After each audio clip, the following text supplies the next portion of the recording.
What's going on, guys? Welcome back to the revamped TheNXT Podcast right here on the No Holds Barred Network, your source for WWE, NXT, and UK wrestling coverage. Going over some construction revamps over the next couple of weeks, so stay tuned. 2019, we're going to start fresh, but we're starting fresh early right here on the TheNXT Podcast, the show where we talk about WWE, NXT, and general wrestling talk as well. I am always joined by my co-host. He is the host that comes from the West Coast. Man, I just botched that hard. Michael Chow, though, he's here with me. What's going on, Michael? Hey, guys, I'm back. I was off the show for a while, and I'm back. So, and I was gone too. I had gone. Brief sickness, but I'm your host as always, guys. I should probably let you guys know I'm self-proclaimed greatest host, Kyle Masters. Probably should get that out of the way. See, it's been a while. See, when we're gone for a couple of weeks, I lose all there's no momentum or there's no vibe. I can't do it. See, I can't even talk right now. Anyways. So many changes. I mean, there's even a part-time co-host, and man, what's going on here? Did Vince McMahon rewrite this show too, like he did Raw? I think is this show getting rewritten? He might have. Oh, I mean, I should know. I'm the CEO here. I should probably be on this. Uh-oh. Did you sell your stock to Vince? Just say so. Yeah, I mean, he was buying like $100 million worth. I might as well have gave him at least one share. Can you believe that? He sold $100 million in stock. God. What is he doing, man? What is this XFL doing? Well, conveniently, days later, he announces the 10 teams for the XFL. Great. And do you see when they're going to start? Where are they going to start? Right after the Super Bowl. Literally the same week. Okay. Well, I guess that's kind of smart because if you're still on a high for the NFL, maybe you might want to jump into this new league. But I do want to give my 2 cents. I'm a little bit shocked that my city of San Francisco is not one of the new teams, even though San Francisco is the team that won the XFL championship last time. That's right. You're right. Doesn't make any sense, but whatever. Mm-hmm. But I guess that's where all his money. I'm guessing that's why he sold all this stock. I don't really know what other reason there would be for him to sell that much stock. So we'll see. Anyways, yes, as my co-host here, Michael Chow, has said, we have a third one, and he'll be joining the team. He's a old member of the old podcast, No Sell Phil. Oh, I thought you were gonna say Brian. Oh well. No, we apparently proverbially suck too much of that NXT dick, Michael. We can't. Ooh. Yeah, he I don't think he wants to come back. He never watched it anyways. That's okay. It's all right, Brian. Might be vain with you, man. Be vain with you. Speaking of that show, they're going over a revamp. Well, I mean, not exactly like us. They're going full tilt. I mean, we just kind of changed the name a little bit. Drop the Lowdown show, and we're kind of still going in the same premise, but we're also going to be just generally talking about wrestling here and there as well. Whatever is like trending too. I just like talking about anything that's trending during the week. We got to give our 2 cents by. We don't have to. I mean, we always would like to talk about NXT because it's the best brand out there. But I mean, like if we want to talk about something else, I'm not going to be like, no, just NXT. No, we can do whatever we want here. Anyways. Yeah.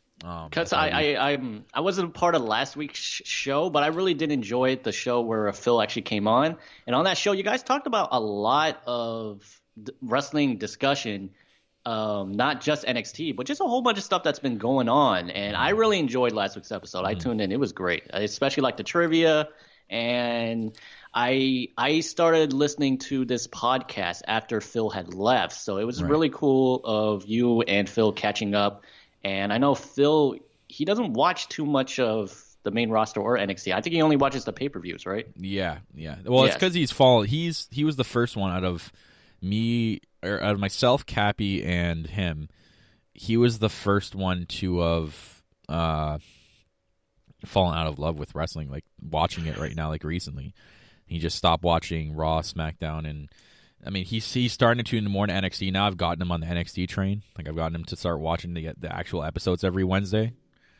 So he's jumping on that. But he's as soon as he's been watching takeovers, he's even stopped watching some of the main roster pay-per-views. Like he's just like NXT is just such a better like time to watch, and it's for the like type of audience. It's for a niche audience, but you know, he's become part of that audience. He's sick and tired of the WWE playing to one side of the crowd, which is obviously the children and the casuals. That's where all their money's coming from. I understand that. It's a business, but it's just not for him. And it's his decision to stop watching the main roster and come over to NXT, where he enjoys the wrestling and the entertainment better than what they're producing on the main roster, which has been total crap, to be honest. Raw's been like the worst the last couple of weeks, and a lot of people more and more people are complaining now and tuning out. So it's not just us. It's the writing is it's basically on the wall, Michael. It's on the wall. It's definitely on the wall. And may I just say, and we might as well address it right now. I'd like to. So 2 weeks ago, there was an episode of Monday Night Raw. It was panned not only by the WWE wrestling fandom, the fans. It was also panned by professional critics, saying it was the worst Raw in the history of Monday Night Raw. Oh, jeez. It scored the lowest rated Raw in the history of the company. And I would like to say, for everyone who says that, Vince McMahon is not out of touch of the business, Dave Meltzer, whether you like to listen to him or not, revealed on his show that the Raw that everyone's been talking about, the worst Raw in the whole history of the WWE, from 2 weeks ago, was actually written by Vincent Kennedy McMahon himself. So for anyone who says that Vince is not out of touch with wrestling, 2 weeks ago proved that he seriously does not know what he's doing. That guy is so out of touch. I don't even think he knows what's going on half the time. Oh my gosh! He just asks his writers, like, does it look good? And they say, yeah. And he's like, okay, yeah, go. He doesn't even proofread anything. Oh, man. I don't watch Raw anymore, but just reading it, like, I kid you not. I read the results for Raw a couple of weeks ago, and I literally, no lie, fell asleep. It stresses me out. It stresses me out. And you fell asleep while reading the results? While reading it. This is not a lie. I swear to goodness. I was reading it. Next thing I know, I'm waking up. I'm like, what happened? I don't know what I was doing. And my goodness. The preview for Monday Night Raw, I mean, Kyle, I suggest you tune in. This is going to be great. It is going to be, get this out, a Q&A with Nia Jax and Tamina Snuka, hosted by none other than Alexa Bliss. What? They are starting doing there too. They have this new trend. They've been doing it for a couple of weeks now of doing fan Q&As from the fans, and I just read that those are not actual fans. Those are planted indie wrestlers who are giving out these cringe questions, and the wrestlers are giving these cringe answers. Why are we watching this wrestling show and we're getting Q&As? What is this? My gosh. Just bring back the social media lounge. I don't care, but why are we doing a freaking Q&A during a Monday Night Raw with these crappy-ass questions? The only thing that I've been seeing, Michael, from oh, shit. Oh, phone's going off. Anyways. Vince is calling in, isn't it? The only thing I've been seeing the last couple of weeks, like looking at the results, is there's a lot of repetition, like too much repetition. And I think that's where you're getting your audience that's getting pissed off and starting to tune out, is when you have the same goddamn match every week. It's either like the same tag team match, or they have one person from this team facing the other person the next week, and then so on and so forth. It's like every time I see, it's like it's always the Revival versus who are they facing? Lucha House Party. They faced them for like the last 3 weeks. Like, when's enough? Why haven't they moved on yet? Like, why are they still going for 3 weeks? Like, there's no feud here. You're just literally having a match. There's nothing else that's doing anything with this feud. Like, they're just having a lot of useless matches that don't really keep people entertained. And it's, to me, I think it's actually swaying back to the show being too long. I think 3 hours is way too much. And you don't need to fill everybody on the show every single goddamn week. Well, that's why they have it at 3 hours, so they can fill everybody on the show. I mean, the reason for 3 hours is because this came during an era where they had to combine the rosters. They had way too many wrestlers, and they couldn't fit everything on the show. Now that they've split up the brand, they obviously can't go back to 2 hours, because whether you like his answer or not, JBL basically went out there and saying, well, the third hour scores – well, he didn't say it like this. The third hour basically brings in money for the company. An extra hour brings in more commercials and brings in more money. And WWE, they're not going to lose money, so obviously they're going to keep that third hour because they know people are going to keep watching.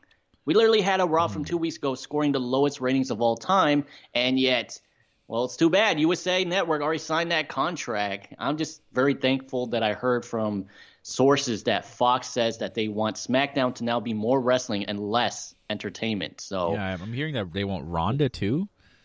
Yeah, they want Ronda because they're going to be airing SmackDown on Fox Sports, and from what I hear, they want to have superstars from SmackDown appear on segments for Fox Sports. They want to do cross promotion, and they want it to be more sports friendly. So they obviously want to get Ronda Rousey, who's a previous UFC fighter, and that's why there are rumors going around that Daniel Cormier, they want him as a SmackDown commentator because he obviously has the name recognition for sports. So I am really looking forward to SmackDown coming at the end of next year. Mm-hmm. A brand. Mm-hmm. Well, maybe B brand under NXT, but you know what I'm saying. Yeah. Anyways, but yeah, it's gonna be interesting to see what happens, and I'm actually intrigued.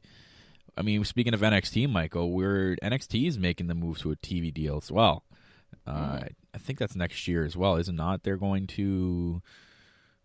they going to Fox as well? I don't know. I heard the announcement that they are, and it's only one of the shows. I don't know if it's a permanent thing that they have moved. What was it? Takeover to that Friday before WrestleMania. Yeah. But I heard that's only because they don't want to compete with Ring of Honor's Supercard on Saturday. But other than that, there's really no confirmation that it's a permanent move from it's a rumor. Wednesdays to Fridays. Yeah, what I had pulled up here on Bleacher Report, we got, despite WWE's upcoming move to Fox, NXT is expected to remain exclusively on the WWE Network.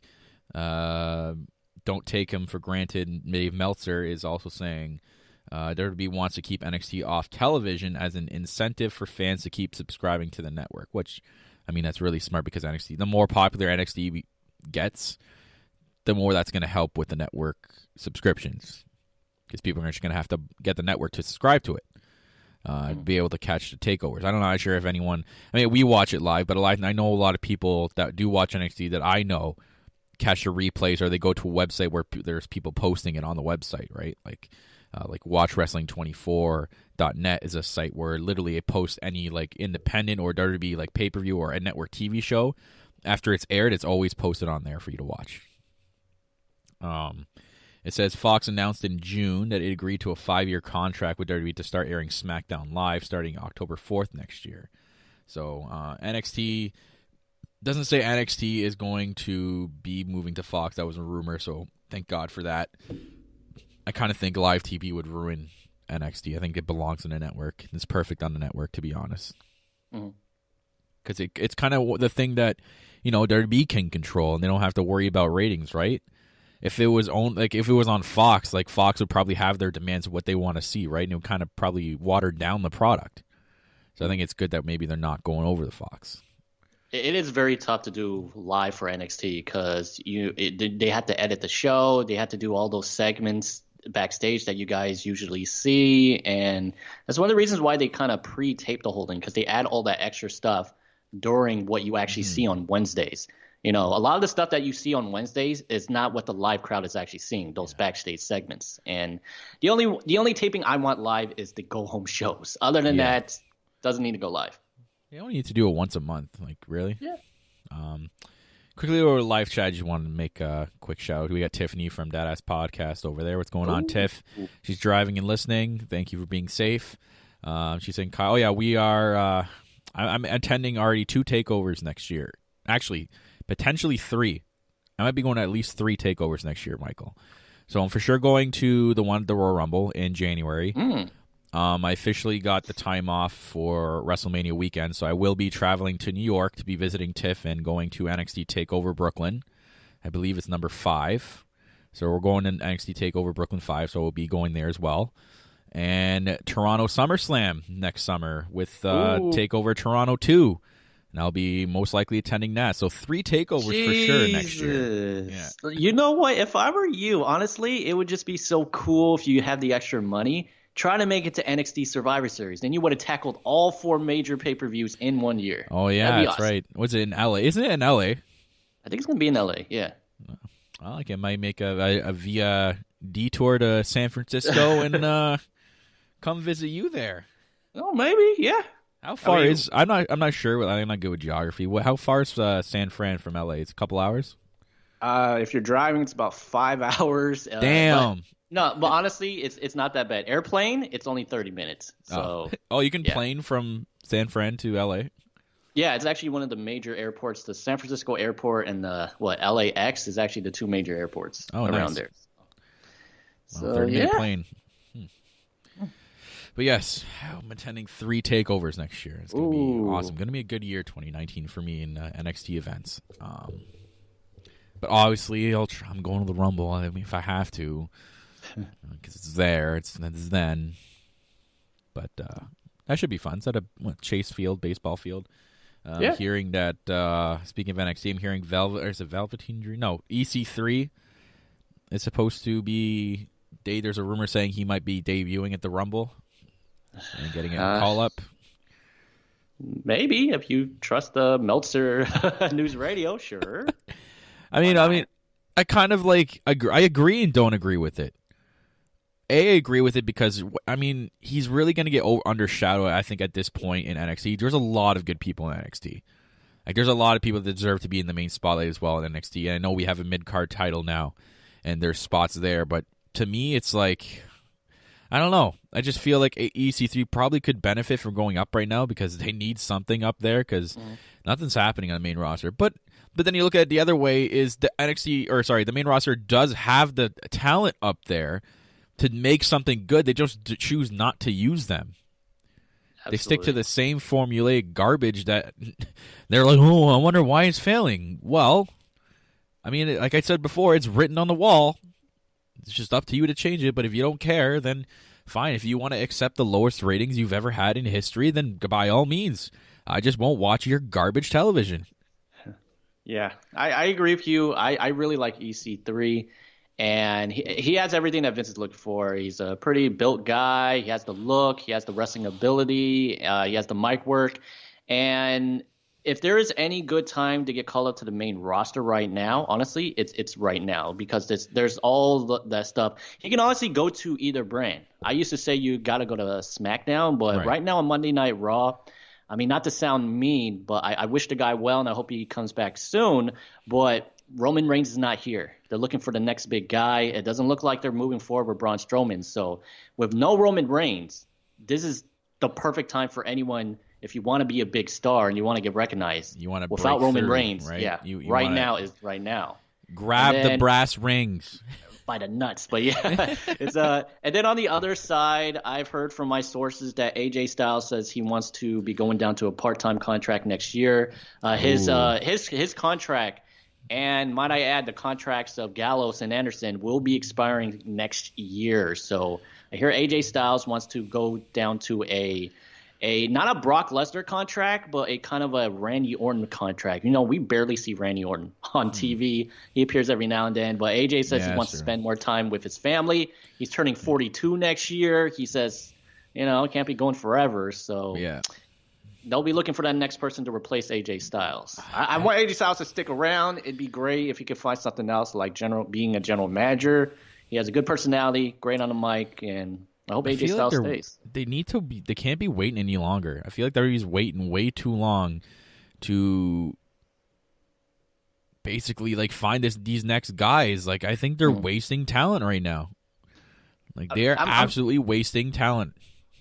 I'm very confused on what they're doing because it looks like they're doing it with Drew McIntyre and Elias. And my God, I don't know what they're doing with Rollins and Dean Ambrose, but man, that is a bad feud. But anyways, it's like they kind of want to hint at it, but they're not really. Maybe they're hoping Roman Reigns might come back soon. It's like they don't for sure want to do anything yet. Well, it's I don't know what they're waiting for. Something with Seth Rollins because they had the fire and a hype behind him. Was it months ago? Mm-hmm. And while he was literally he was on fire. He was primed to take the spot of the next guy, but this was again back when Roman Reigns was still with us. So now that he's gone, it's almost like they need to rekindle it. Seth Rollins is still popular, but I don't feel like there's as much momentum behind him as there was a few months ago. So now they just have to wait. It's Seth Rollins I'd pick would be my first pick for the next guy to step in Roman Reigns' shoes, right? Mm-hmm. But then I always think that WWE, in the back of their heads, are praying on a miracle for Roman Reigns for him to come back, so they're not taking that next step, and that's why. Mm-hmm. So, anyways, let's talk some NXT. Why not? Let's talk. Why not? Sure. We have an injury, I guess. I don't know if this is real or not. I mean, WWE did announce it, but I don't know if it's an injury or they're writing him off. But we have an injury to Hanson of the War Raiders, and apparently it happened at the War Games match. Apparently he had multiple injuries. Apparently he's suffering from they reported it: broken ribs, a ruptured spleen, and torn ligaments. So I'm not too sure. I don't know if that's storyline. I haven't read that it was fake, so it could be real. So I don't know. It was a vicious match. I wouldn't be surprised if it did happen. But last week we didn't get to do the show, and I kind of tuned out last week's episode. So just for a quick touch-up of what happened last week, Michael's going to take the reins here while I'll chime in whenever I can. But I'll just leave this out to Michael. Michael, what the hell happened last week? Well, NXT, and what a perfect person to reveal what happened on the show, because NXT was actually on the road because it was in my hometown of San Jose, California, at the San Jose State University Stadium. And no, I did not go, and I should have. I mean, I know, boo, boo. But tickets are so cheap, man. I went last year, actually, and tickets were so cheap. I think ringside tickets are only like $75, and wow. I got my tickets for $45, and I was literally right behind the ringside rows. So it was a really good view. I would pay more if they charged more. So I don't know why NXT tickets are so cheap, but I heard very last minute because this took place around the time when it was an NXT takeover. So usually the weeks after the takeovers are kind of not that good. So they kind of threw in this show as being part of the TV tapings. So this house show ended up being part of the TV tapings, and I'm going to quickly go over the card real fast. Kyle, feel free to chime in anytime you want.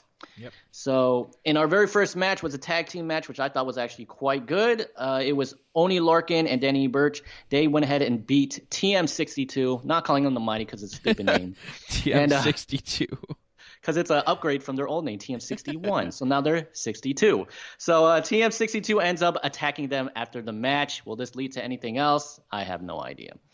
Next, we get EC3 in action here. He's back from his concussion or his beatdown from the hands of Bobby Fish. He is back, and he beats Marcel Barthel. Yes, he beats him. I've seen this guy debut at a live event, the one in our city. He's I love the character, man. I see potential behind him, and I think it could be like there's something there that I can't really put my finger on with him. I think that maybe with a little bit more touch up, I think this guy could be good. I a really agree. Decent heel. Is there a character right now that has that kind of like evil foreign gimmick? Because he's kind of portraying like this kind of evil German character. You know what I mean? It would have been Rusev, but I couldn't think of anything off the bat. I mean, Jinder Mahal's doing this Shanti bullshit still, so I don't even know. All right. Well, hopefully they get this character up there in the main roster, and before we know it, just like Rusev, we soon be celebrating Happy Marcel Day. Yay! Yes. Marcel Day. Yay! But yeah, Daka Shane. All right. Afterwards, EC3 cut a rather, in my opinion, kind of a weird promo saying he's going after Bobby Fish, and he said, and I quote, I don't have this written down, but I believe he said, "Bobby Fish, I'm going after your head, your knees, and everything in between." There were a lot of jokes going down for this, so, well, good luck, EC3. Anyways, next match, Mia scores a victory over Vanessa Bourne. Good match. We'll see where it goes. And, of course, the highlights of this event. is the big guy, the Rocky Mountains, Lars Sullivan, the free agent, the biggest, hottest free agent right now. Yeah, because we don't even know where he's going to. Yeah, like they haven't really come up and said like Raw or SmackDown, have they?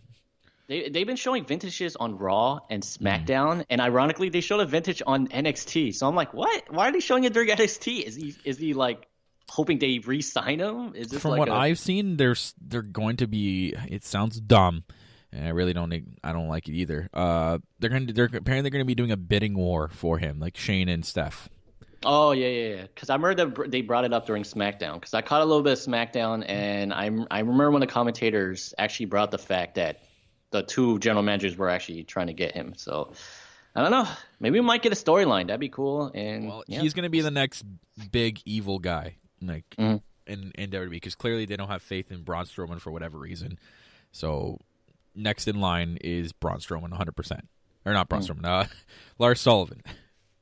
I think they had a big missed opportunity because they wrote Braun Strowman off of TV because he had to have legit shoulder surgery. And I think this would have been a great time for Lars Sullivan just to make his Raw debut and just beat the shit out of Braun Strowman. And then there you go. Yeah. Have a match between the two when he comes back at WrestleMania. So. That's Vince McMahon's dream WrestleMania match for this year. You know it. I want it for the Universal Championship, and it's going to headline WrestleMania. Oh, who's big sweaty man? Roman's not here. We gotta have something. Roman's gonna referee. Oh, yeah. Let's go ahead and talk Roman, about take my sleeveless ref shirt. Flex, Roman, flex. Yeah. All right. So let's go ahead and. Did you by any chance see this match, Kyle? The Keith Lee one. I caught part of it. But it was. Bleh. It was weird because I haven't seen Keith Lee face a big guy yet in NXT. Like, so that was all he's been facing is squashing people like my boy Conor Reeves, who I don't agree with that match, but it is what it is. The finest shouldn't be facing people like that. Those people are beneath him. The loss doesn't count. Doesn't go on the record. No. Fair enough. But there you go. All right. So there is some big talk about this match. I always thought it would take place at a takeover. It did not. And this is the big reveal. Kyle, Keith Lee's undefeated streak has now come to an official. And Lars Sullivan beats Keith Lee clean. So I didn't know if I agree with that. I definitely don't agree with that. But like, is that what it's going to be like now? Do we have to be? Does every new guy have to have an undefeated thing behind him from now on? You know what I mean? Like, is that going to be a main staple? Like, maybe they're trying to sway away with that from some people, right? Like, why does everybody have to be undefeated? Yeah, I understand that, but I just felt like some people it makes sense because Keith Lee, he's a big guy. He's a big, strong guy, and the undefeated streak. One reason why I like the undefeated streak is because once the person gets defeated, it's like a huge thing, and I think. If you could picture it in the future, they could have had something like Keith Lee versus Tommaso Ciampa at NXT TakeOver the Rumble. And then when Tommaso Ciampa defeats Keith Lee, it's a huge thing. And then Tommaso Ciampa could be like, I defeated the guy who couldn't be defeated. I defeated Keith Lee. I can defeat anyone. Yeah, okay. I know what you mean by that one. Yeah. So, and I didn't catch it. Did they make any reference? Oh, we're going to have to reinforce this ring. No, they had to reinforce it for these two guys because I know on the main roster, every time there's two big guys in a match, they mention it at least 80% of the match that they have to reinforce the ring. Oh man, no, there was no superplex out of the ring and the ring broke or any of that. But okay. Big props to Keith Lee. There was a lot of high flying moves in here. Keith Lee at one point did a moonsault off the top rope. Oh yeah, at I remember that. Yeah. Keith Lee did a front flip over the ropes onto Lars Sullivan on the outside. This guy is amazing, and it's real sad that he's been defeated. One of the biggest reasons why I did not like this decision is because I don't like the fact Keith Lee's streak is broken by a guy who's leaving. You know what I mean? Right. So it's like if you want Keith Lee to be defeated by someone who's still in NXT, like Tommaso Ciampa, EC3, even Conor Reeves, that could benefit them in NXT, that's good. But then I don't see why you need to have someone's like Keith Lee get defeated by a guy who doesn't need a push. and a guy who's leaving NXT. We know he's leaving to go to the main roster. I don't know whether they're trying to push his character, be like, oh, he defeated Keith Lee, and now he's going to the main roster, and now he's going to defeat everyone. But, yeah, I mean, I don't know what to say. So, yeah. Well, it is what it is. I guess it's going to be one of those move-on things, and I'm assuming this was his last match because we get all those vignettes that we keep getting on the main roster, and I don't know when this bidding war is going to happen. Does he debut in the Rumble and starts destroying people? Then then that's when the bidding war starts, and then his next big match is WrestleMania. I guess they probably go in that direction, right? Maybe they might have like some crazy thing where both general managers try to sign him. I don't know how far back you watch, Kyle, but there was one time where Scott Steiner was the biggest free agent, and Stephanie McMahon and Teddy Long were trying to sign him. And at one point, Steiner said that he would sign with Stephanie only if they could do it like right there on the contract signing on Monday Night Raw. Oh. Yeah, it was weird. Okay. I don't know if I remember that, but yeah, look it up. Interesting. Scott Steiner, Stephanie. I'm not sure if I want to look it up. So.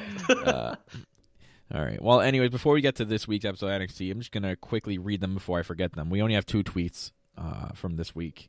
And that's from Datila. And she puts, ever since TakeOver War Games 2, I've been watching NXT. And I have to say, I can see why you guys refer to it as the A show. It's amazing, so much different than the main roster. All right. We've converted someone. We've done it, Michael. And she says, after the sneak attack, what do you think is next between the rivalry between Ono and Riddle? So that's what happened at the beginning of NXT this week. Matt Riddle faced my boy Punishment Martinez from the Indies, making his debut in NXT, facing off against the King of Bros, Matt Riddle. And Matt Riddle going over in that match. It's really weird seeing how a new person facing another new person, and then the newest person get taking the L there. But anyways, after the match, as Matt Riddle was going up the ramp, he got blindsided by Cassius Ohno. Oh no! So Datila's question is: after that sneak attack, what do you think is next between these two? I think these guys are going to continue. I can probably see a Matt Riddle doing the same thing. Ono is going to have a match with someone. Maybe Ono has a match with the same guy, Punishment Martinez or Luis Mendoza, somebody. And then as he's going up the ramp celebrating, maybe Matt Riddle comes out of nowhere and kicks him in the face. They're going to trade cheap shots. I guarantee that's what's going to happen. So Matt Riddle's going to come back with a cheap shot. This is all going to lead to a match at TakeOver Phoenix between these two for sure. I feel like the match is going to take place on TV taping because NXT TakeOver Phoenix is way too far. Oh, yeah, how long can they stretch this out? However, Matt Riddle and Cassius Ohno, they don't appear on NXT every single week. So, yeah, there's a possibility they could extend this. But hopefully this time on TakeOver it's not a 5-second match and it's an actual match. That's pretty much what I'm saying here. Because I think that these two could actually put on a good match. Feel bad for Cassius. He seems like the guy who always puts over the new guy. Everyone from Velveteen Dream to EC3. So I don't think he minds that though. I think maybe this is his role now, right? He's kind of gone into that role of, okay, I'm going to be here for probably the rest of my career now. I've done everything I can in my career. I'm not going to get any higher than this. Maybe he likes being that guy to work with the new people and, get them ready for their future in the main roster. And I kind of appreciate that about Cassius Ohno, if that is the case, which I don't know. But that's just my assumption here. So since he's heel now, can he get rid of that uniform of a half a basketball outfit? Jersey? Oh god, just take off the jersey. Jeez. Nah, man, that's how you look slim. Okay, it makes him look slim. I forgot. Yep, Kevin Owens and everyone got to put a shirt over there. Anyway, so we moved on.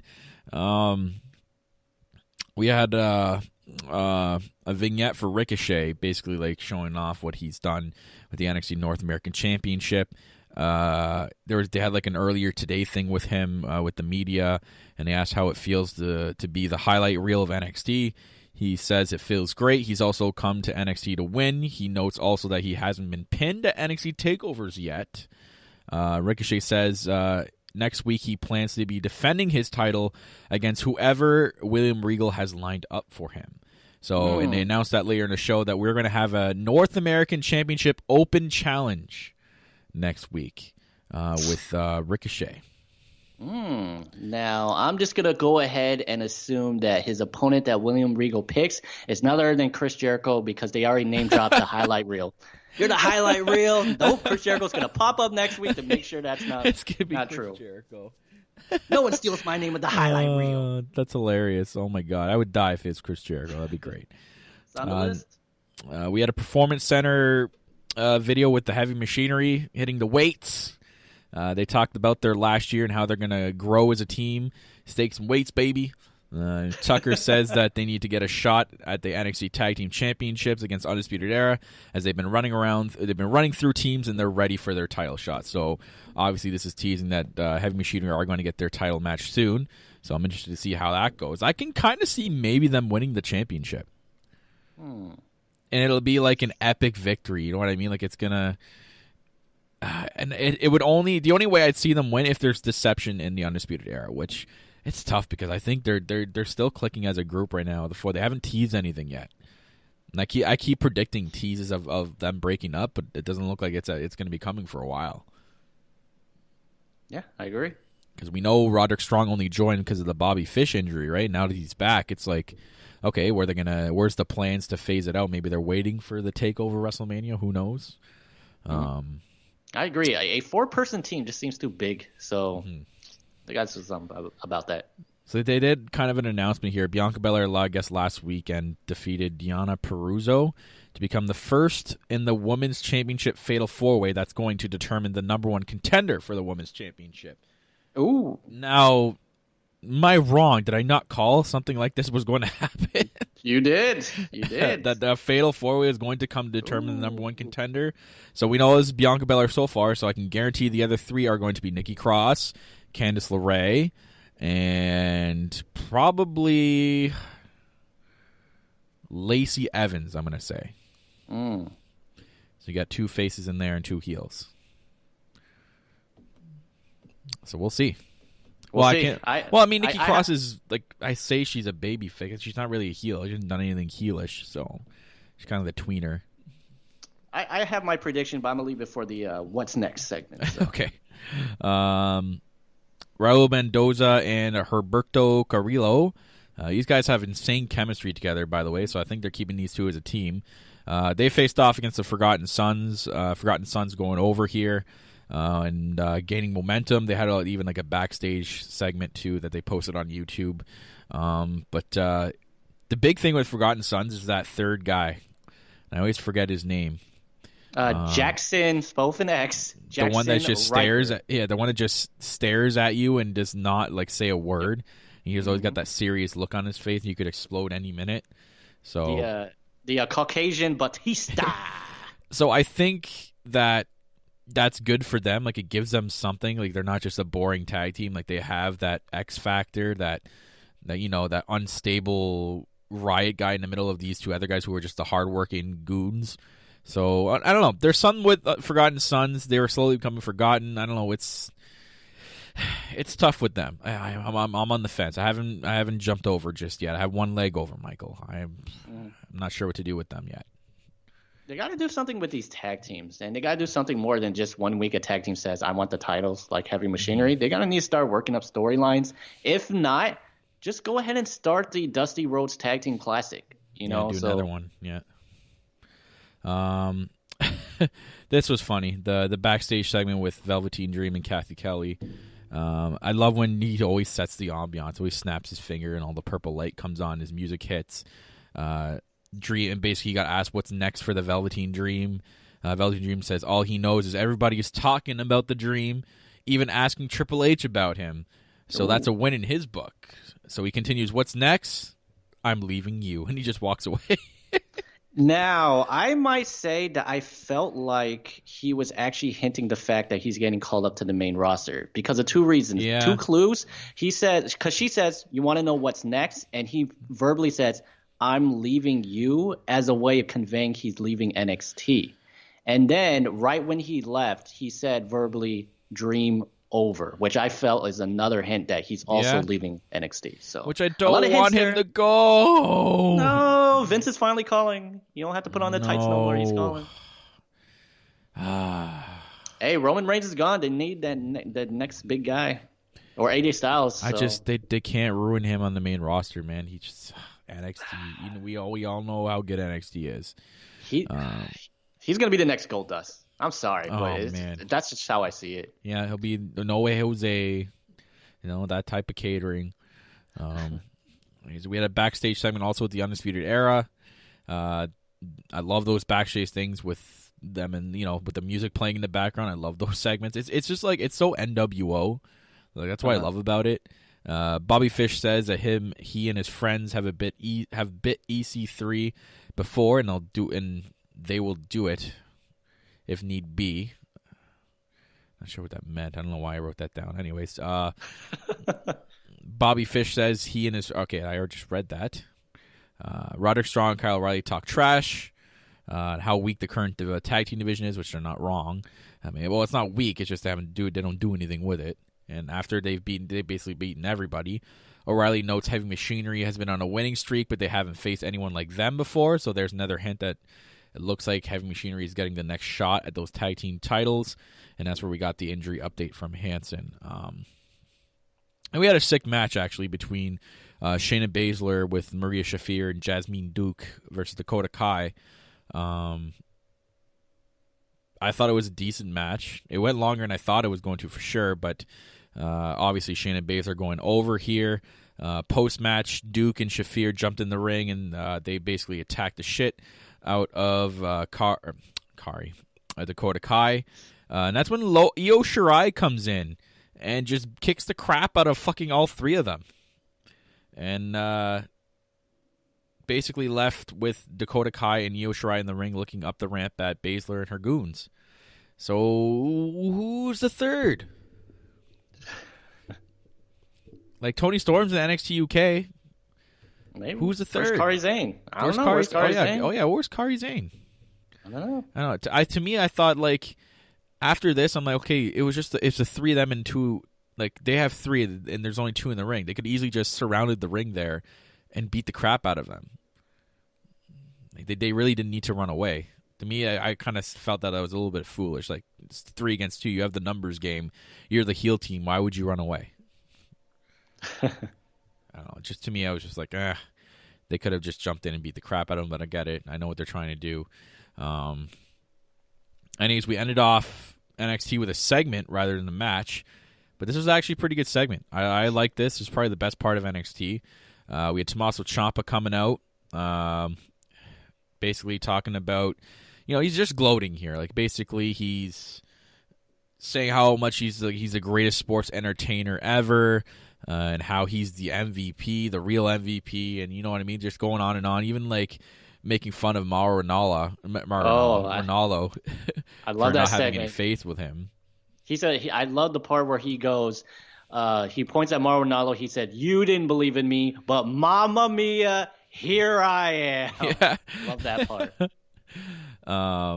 So Aleister Black came out and says that TakeOver he stood toe to toe with Gargano and absolved his sins that Ciampa created.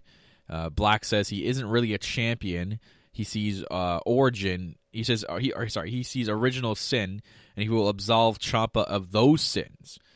Black. So I think that's the thing with Black here, with his character and these people that are like the evil characters. He absolves them of their sins. So I kind of like that. Basically, like, he kicks the crap out of you and kicks their sins right out of you. Black says he wants his title rematch against Ciampa NXT TakeOver. Out comes Johnny Gargano, and I love his new Titantron now. The Punisher smiley faces; those are great.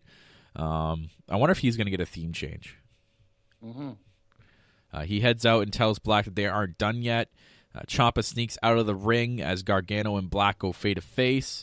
Ciampa is on the apron and says he likes when Johnny Wrestling is is left in the back and Johnny Badass comes out. So Johnny Wrestling is the baby face, Johnny Badass is the heel. So now that's what Johnny Gargano is right now, Johnny Badass. And basically Ciampa's just stirring the pot here. And he says that Gargano looks to be fixated on black. Ciampa says there's clearly some unfinished business between those two. Basically, he's sneaking his way out of the title match here. Maybe they should have been doing that. Maybe they should be doing this in a steel structure, he says. So if it were him, he'd want to finish this thing in a steel cage. So he's hyping these two guys up and saying that they should have one more match in a steel cage, basically escaping both of them, stirring the pot. Gargano gets on the mic and says if that's what the fans want, how about a steel cage match? Black says he'll fight Gargano anywhere, even the parking lot. And then Gargano yells, "Oh, how did that work for you last time?" Ooh. Oh, man, there were some cheap shots here, and Black kind of went for the black mass, but Gargano slid out of the ring. And Ciampa's on the ring. This is the best part. Ciampa was on the ring laughing, and then the crowd's chanting, "You deserve it," and then he was standing on the ring laughing. That's when a Black turns and gives him a black mass, and he just falls down. The crowd says, "You deserve it." Oh, that was such a good end segment, man. That was really good. I like that. It was I good. like that a lot. So interesting. This story's still going on between these three. It has not stopped, but it's going to make me wonder what is going to be in store for Tommaso Ciampa come TakeOver. Is this going to be a triple threat? Well, I mean, I do have some insight. So WWE did actually confirm officially that at NXT TakeOver Phoenix, it will be Tommaso Ciampa defending his title only, as far as we know, as of right now, he's only defending his title against Alistair Vega. Who? Alistair Vega. Hello, did you not hear the news? He now goes by Alistair Vega. No. What? You didn't hear that him and Zelina Vega got married? Oh. Oh my God. Yeah, okay. I was so confused. I'm like, oh my God, did he change his name? By the way, I just want to throw this out there that neither Alistair Black or Zelina Vega has confirmed the news, and no one has actually confirmed this news yet. So I don't know if it's true, but a lot of people are saying Alistair Black and Zelina Vega are now married. That lucky devil, Alistair Black. So the steel cage match is going to happen before. Yeah, I feel like, to throw one of my what's next segment just right now, I feel like they're going to have a steel cage match on TV, and I feel like Johnny Gargano is going to challenge him for his number one contendership spot. Okay. But NXT TakeOver Phoenix is so far away; they could change anything. He can be added, so you never know. Card subject to change. Yeah, but we'll continue with that. What's next? Who's next? And the who's next? The MVP and the jobber for this week. So for me, the who's next MVP this week will probably go to. It's tough this week. I'm just going to give it to that whole end segment because that was awesome, and the way that Gargano ducked the black mass, and then Ciampa was laughing, and he gets kicked in the side of the head, and the crowd chanting, "You deserve it." That was great. So that's my MVP for this week, was that whole segment in itself. Jobber of the week, I think I'm going to give it to the fact that the three horsewomen there probably could have went back and attacked Io Shirai and Dakota Kai, and the fact that they had the numbers game but they didn't, they chose to run away, is kind of weak to me and kind of made them look a little weak, especially coming from the champion side of things. So that's my who's next MVP and jobber. I don't know if you have any this week. Yeah, so for me, and I'm actually combining both weeks, the one from the week before that we missed. So based off that, my MVP for the week is actually Raul Mendoza and Humberto Carrillo. I actually thought they did a really, really good job in that tag team match. It showed off what they can do. I know you and me have been talking the praises of Raul Mendoza. I know he's usually the jobber, but he's actually a very good in-ring worker. If anything, just promote this guy up to 205 Live. And, right, he's been doing such good work, man. He's and the guy he's working with, they have a lot of good chemistry, those two. So I could see him going to 205 Live, something like that. Mm-hmm. So, and my jobber of the week, since I'm combining both weeks, sadly, I'd never like to give someone who's a jobber who I might think might be next to be released, but I'm going to have to give it to Vanessa Bourne from the week 2 weeks ago.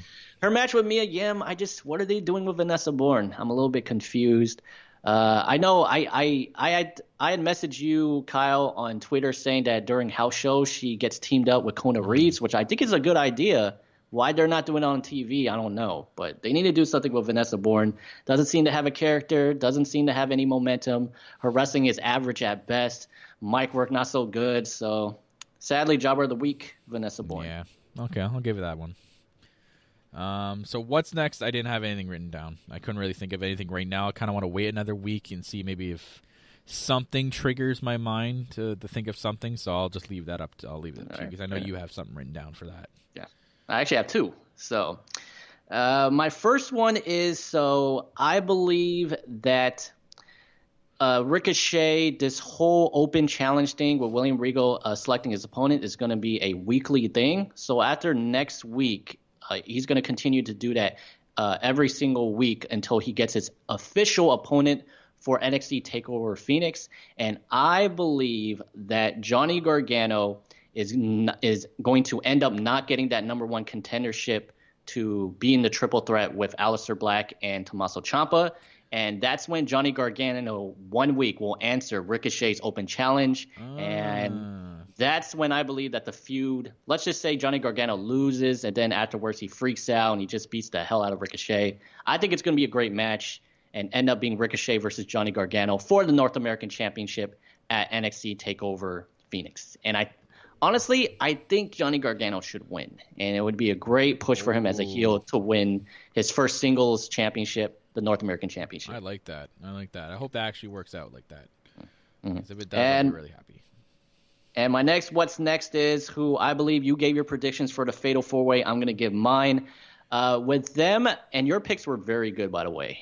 And with them kind of getting involved with Shayna Baszler, I believe the Fatal 4-Way is actually going to be Bianca Belair versus Kairi Sane versus Dakota Kai versus Io Shirai. So it's basically the three that's kind of been teaming up against Shayna Baszler. And then it's basically going to be them against each other for the right to face Shayna Baszler, this person who they've been feuding with, So Bianca Belair, she's going to be in it. And if I were to make a prediction, I just feel like there will be tension between Io Shirai, Kairi Sane, and Dakota Kai. And it will lead to Bianca Belair, the one who's kind of not involved in this little feud with Shayna Baszler and her 4 horsewomen. She will end up getting the win, and it will be Shayna Baszler versus Bianca Belair. Well, Io Shirai, Kairi Sane, and Dakota Kai will face Marina Shafir and Jessamine Duke. And by the way, I heard that Dakota Kai got injured a couple of days ago, so I don't know what's going to happen. So like at a live event? Yeah, I heard. Yeah, so they're actually, if you look up the news, it was at a house show. I think she was in a tag team match. Oh, with wait, Kairi I think Sane. I've seen this. Yeah, and they threw up the X, so that can't be good. I don't know the extent of the injury, but hopefully it's nothing serious. No, I hope so either. God. For storyline reasons, I hope it's nothing bad. But no, I really like those ideas. I really, really do. I really hope they come to fruition. Again, anyways, I'm gonna wait till next week. I'm gonna think of something really good for what's next. But anyways, so as you guys heard in the beginning of the show, we're going to kind of cancel out NXT or the Spotlight. It may make its return once in a while. We'll see. I still kind of want to do it one time or two. But in its replacement on a weekly thing will be NXT Trivia. Ooh, I like last week's. Yeah. Here, you play some Price is Right music. Yeah. So we got NXT Trivia here. Basically, myself, Michael, and one of our part-time Brock Lesnar co-host, No Cell Phil, gets on the show. We'll have some trivia questions for each of us. And basically, we'll have a champion for the week until the next episode. And then basically, just get the bragging rights for to be trivia champion. We're going to ask each other, myself and Mike, we're going to ask each other 3 questions each today. And then for when Phil's here, maybe we'll bump it up to 5. So we'll see what happens with that. But are you ready to play some NXT trivia there, Michael? I sure am. All right. So I'll get things rolling here, and I'll ask you the first question, Michael. Ooh. Let me just pull it up here. Have it here. And Scout's honor, I promise that neither me or Kyle is cheating by looking online. You either know it or you don't. So yeah. Hang on, I have them all written here on my computer. Give me 1 second. I should have this up. This is me not being prepared. Okay, my first question, Michael. Ooh. And this goes back to the season 1 of NXT in 2010. Oh, no. Yeah. I did not watch. I'm in big trouble. So it's a multiple choice answer. Who won NXT season 1? Was it A, Wade Barrett, B, Daniel Bryan, C, David Otunga, or D, Justin Gabriel? Ooh, so I did not watch the competition. However, I did watch Raw back then to know the storyline when Nexus made their debut. I did know who the leader was, so I will go ahead and take a quick gander and say Wade Bad News Barrett was the guy who won. I'll have to get like a bell or something for these, but ding, ding, ding, ding, ding. Michael, yes. You get the first question correct. Off to an early lead, guys. All right. I like it. All right, Michael. Oh, should we switch? Ahead. Okay. Oh, unless you want me to go all three. Yeah, you know what? No. Okay. Let's switch. Yeah. Okay, let's switch. All right, Kyle. So, NXT has produced a whole bunch of wonderful world champions. A lot of them have gone on to the main roster, and a lot of them are actually still here. However, not everyone is still with the company. So, and there's actually only been one person. So, Kyle, I hope you know your history of previous champions. So, my question is, who is the only previous NXT champion that is no longer a part of WWE? This means this person has left the company, they are no longer here, and it's only one person. Everyone else who's a previous champion is either on the main roster or still in NXT. So, Kyle. I have a guess in mind, and I'm going to go with him. And, you know, it's a shame that he's not with the company anymore, because I think if this is the right answer, it's a shame that he's not with the company, because I think he was an extraordinary piece of talent. I think he was above 205 Live, to be honest. And I think he could have done wonders on the main roster if he had stayed around. Formerly known as Pac, Neville is my answer. X-Pac? All right, I'll give you partial credit. No. Pac. Just Pac.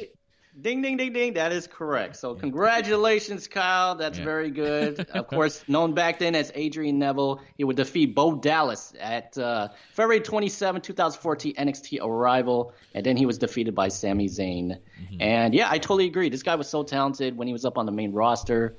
He had lots of great matches. I mean, to a point where I believe that the Cruiserweight title was seriously below him. I seriously thought that this guy could seriously go after one of the mid-card championships. So. Okay. Yeah, well, huge talent, they're lost. So sticking on the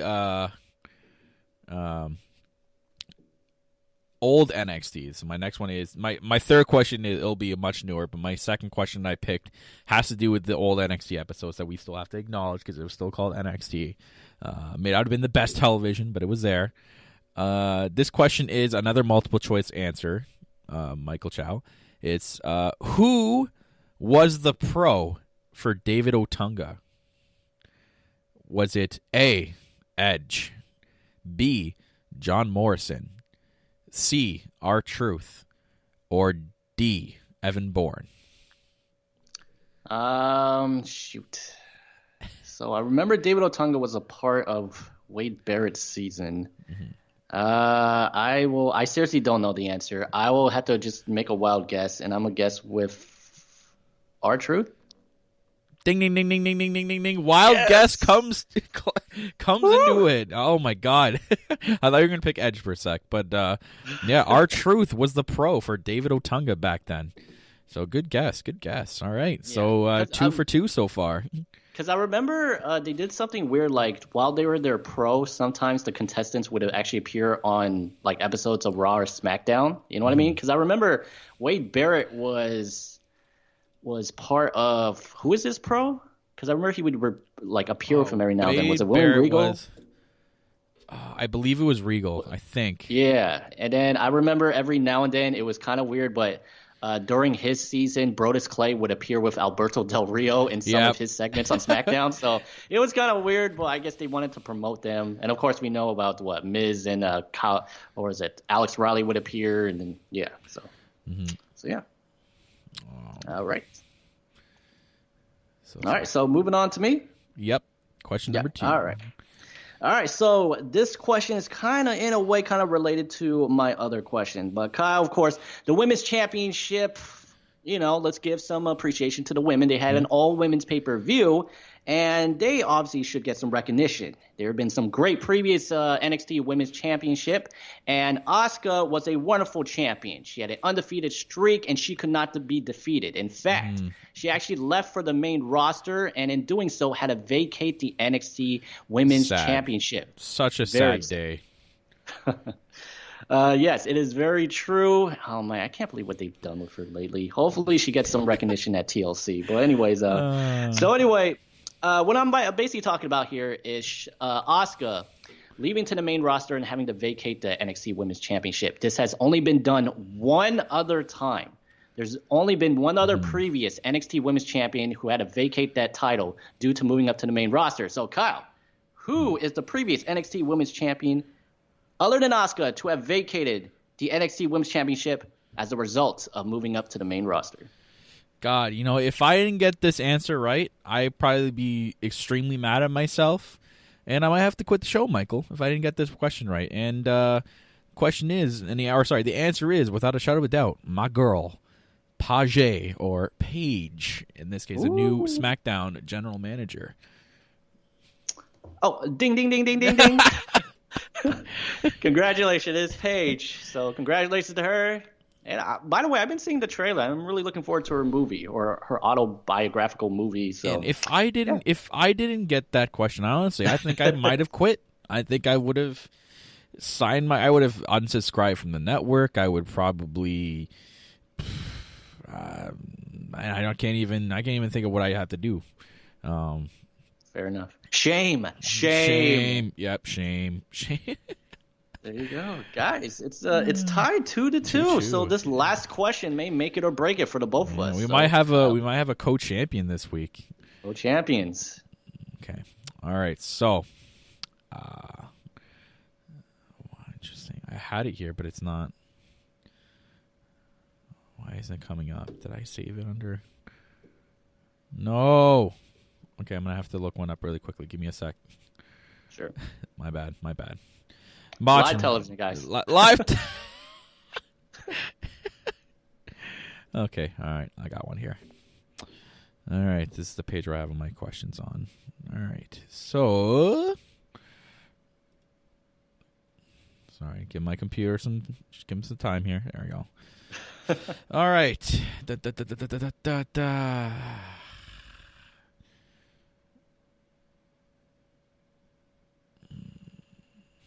That's too easy. I think you might have remembered this. You probably wouldn't. I don't know. I'm not too sure. But let's see if you can get it if you remember, Michael. At NXT TakeOver The End, if you remember that pay-per-view, what team became the first ever 2-time NXT Tag Team Champion? Was it the Revival, the Vaudevillains, American Alpha, or the Ascension? Might I add, and I actually knew the answer to this before you asked it, but if I'm correct, isn't this a repeat question you asked Phil from last week? Oh my God, I think it might right? have been. Because I think Phil gave you the answer, and you said it was wrong, but then you accidentally were the one who was wrong, right? That's right. Because I think Phil had said the Ascension, and you said he was wrong, and then it ended up being he was right. The answer that Phil gave, which I believe is the Revival. Right? Yes, I don't know if I should count this one then. Do you want to just find another question real fast? I don't know. Do you know one off the top of your head? I mean, I didn't start watching NXT until before last year. So if there's anything you think you off the top of your head, I have one, but it'd be way too hard. I don't know if you would get it. Just do it. Hey, it's a competition, bro. Okay. Go for it. Has to do with my boy. My last one might be hard as well. I personally think it's hard. Okay, so well, give a hard question. my boy Conor Reeves boy. actually debuted at his first NXT TakeOver, if you can count it as a takeover, but it was at the taping before the takeover. So for the NXT they taped before. At which NXT TakeOver in 2016 did I see and was taped at? That Conor Reeves made his debut.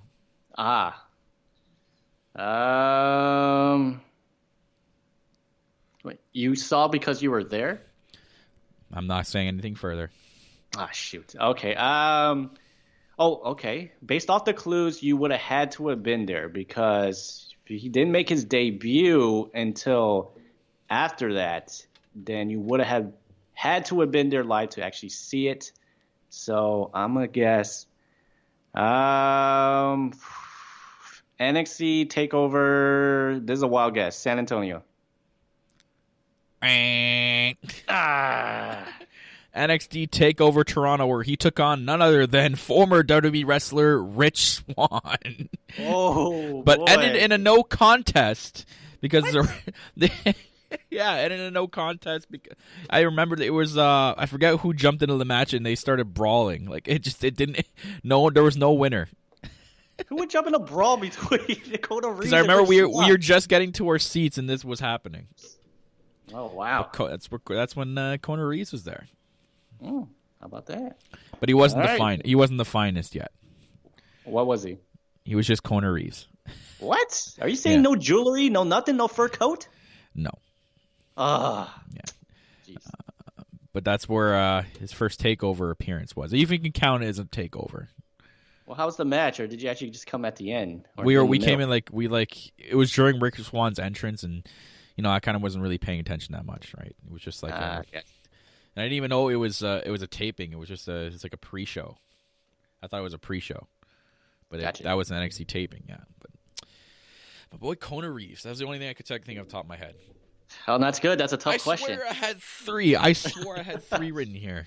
It's okay. I mean, well, hey, you came in with a tough question. I'm down a point. That means I got to return the favor. Kyle, I got a tough question of my own. I hope you're ready. Mm-hmm. And I hope you are, no pun intended, tough enough. Oh, no. Here we go. Here we go, guys. All right, Kyle. So, as you know, William Regal is the current general manager of NXT. Yeah. There have been a couple of previous NXT general managers as well before William Regal took over the role. Oh, no. Now, my question for you is, and this, you either know it or you don't. So this is how hard it is, Kyle. You either know it or you don't. Back in November 25th, 2015, due to a neck injury, or at least William Regal had to leave to have surgery on his neck injury, someone had to temporarily fill in for William Regal as the general manager of NXT until he could come back on – when did he come back? I believe he came back in – it's not saying when he came back, but on November 25th, 2015, it was announced that his temporary replacement for William Regal as the general manager of NXT is, and this is the part where you're going to have to give the answer. His replacement? No, so I should go ahead and tell you, it was not his replacement. They made the announcement that this person was only going to be, and they confirmed it was only going to be a temporary substitution. So this person who filled in for William Regal knew good and well that he was not going to be the permanent replacement, and he was only filling in. Oh, and you mentioned Tough Enough? No, okay. That's very misleading. I'll give you this much as a hint. Tough Enough has nothing to do with it. Oh, okay. But the only hint, honestly, I can give you is November 25th, 2015. That is the episode where it was announced that obviously William Regal had to leave due to his neck injury surgery, and this person was going to be his temporary replacement. There's only one name that comes to mind. That's just because it's really faded in my head. Like, it's very, very faded. I'm just going to go with it. I'll tell you right now. I'll even give you a hint. This is really tough, but I can tell you right now. This person who filled in for William Regal is Hang on. a person. I don't want to hear. Wait. I want to say my answer before the hint. Okay, go ahead. Don't tell me if it's wrong or right. Okay. So I'm just gonna put it out there. It's Alex Riley. So now, what was your hint? My hint was that this person was name recognizable. So I mean, I technically recognize Alex Riley, and this person is. Let's see. I'm going to try and give you hints and see if you can actually get it. So I'll tell you right now, Alex Riley was not the right answer. Oh, so we're going to have a co-champion. So now we're technically tied. Yeah, no, that was a good guess because he was on commentary with NXT. Yeah, and that's why I tried to remember. I couldn't. I'm trying to give a name from that. 2015 was like I was just tuning into NXT and kind of like in and out between the main roster because me and Corporate Cappy were doing the main roster reviews, but then so like it was tough following all three brands. So I just took a wild guess. So it's not Alex Riley. Okay, go with another hint. This person is not a wrestler. Oh, he's not a wrestler. So it's got to be someone who is. They're currently with the company right now, but they are on screen in a non-wrestling role. So they were supposed to. He was supposed to be William Regal's replacement in 2015. No, they like I said, this announcement was confirmed that this person was only filling in. So the person who actually filled in for William Regal knew 100% that they would not be there long. That it would only be until William Regal came back. Filled in for William Regal. Okay, it's not Alex Riley. It's not Alex Riley, no. You say he's currently in a TV. Is it fuck. Not Shane, is it? Did you say Shane? Shane McMahon. Shane, that would have been a good replacement, but no. Okay, I'll give you an even bigger hint. This person currently serves as a commentator on one of the shows. Oh, Tom Phillips? Or not Tom Phillips. Nigel McGuinness? Nope. Oh. Marinallo? Nope. Michael Cole? Yes. Oh, Corey Graves. Oh, Michael Cole? No, what? It was Michael Cole, yeah. Stop. I know. It says so right here. I mean, I'm looking at the information. Wow. So it says November 25th, 2015. Where is it right now? That Raw lead commentator Michael Cole replaced William Regal as the NXT general manager while Regal was recovering from neck surgery. Interesting. And it's on Wikipedia right now under authority figures. It lists who were the previous NXT general managers, everyone from Dusty Rhodes to JBL. I never would have got that. It serves Michael Cole right here as a general manager November 25th, 2015. That's hilarious. Oh, my God. So anyways, wow. So co-champions for this week. There you go. Oh, that's good. I like it. I like the hard quench. I like the stumpers, man. Those are good. Man, oh, man, oh, man. God. Anyways, so co-champions for this week. Going to be back next week with some questions. And going to be back next week, actually, with no Phil. He'll be here. Ooh. So we're going to have all of us next week for the show. But wow. I think it was as a part-timer, how much did we have to pay him to get into the show? Like undisclosed How much amount. did we have to pay for him for this appearance? Undisclosed amount. Oh, my gosh. How much shares of stock did you have to take out of No Holds Barred Networks? It was a lot. Stock that you had to. It was a lot. we took a big hit. But he's going to be on the show, so ratings are going to go up. Cool. Anyway, it was a good revamped episode of the show, guys. So, again, keep tuning into the show, guys. This is what we're going to be doing from now on. Just generally talking about wrestling, talking about NXT. Do some trivia at the end. We read your tweets. I know the TL you got here late. I've read your tweets in the middle of the show, so go back and listen to that as we gave our answers to that. But other than that, guys, that is going to wrap it up for episode 11 of the next podcast right here on the No Holds Barred Network, your source for NXT, WWE, and UK wrestling coverage. You're going to be all found on Twitter at No Hold or NHB Network. You can also follow the show, the next podcast, on Twitter as well. Follow myself at Real Kyle Masters and my co-host Michael Chow TV. If you guys want to listen to us on the go, you can do so on Spreaker, iTunes, and Stitcher Radio. And if you want to watch any video versions of the podcast, it's located on youtube.com/NHBWR. I'm your host, as always, ladies and gentlemen, the self-proclaimed greatest host, Kyle Masters, and I'm always joined by my co-host. He is the host that runs the West Coast, Hollywood Michael Chelsea. You got this one right. got the outro right. It'll be better with the intro next week. And guys, we are going to see you next week with the return of the other co-host, the Brock Lesnar part-timer, No Self Phil. So we will see you guys next week.